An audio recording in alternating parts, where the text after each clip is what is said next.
হ্যাঁ, সবাই যদি লিখে দেয় যে কুড়িগ্রাম টিটিসি। আচ্ছা, আপনাদের হাতে যে সিবি আছে বা জীবন বৃত্তান্ত, এই জীবন বৃত্তান্ত বা সিবির উপর সবাই লিখবেন কুড়িগ্রাম পিডিসি। সিবির উপরে মাঝখানে নামের যে উপর জায়গাটা আছে লিখবেন কুড়িগ্রাম পিডিসি। সবাই যারা জমা দিচ্ছেন সমস্যা নাই, যারা জমা দেন নাই সবাই কুড়িগ্রাম পিডিসি লিখবেন।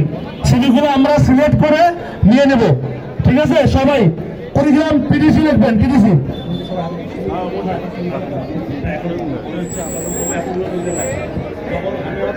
সবাইকে ৮-১০টা দিয়ে ছবি তুললে হয়ে গেল।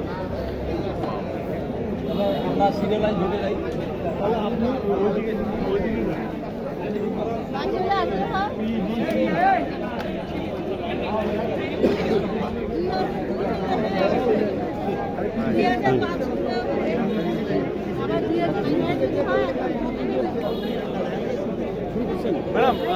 ম্যাডাম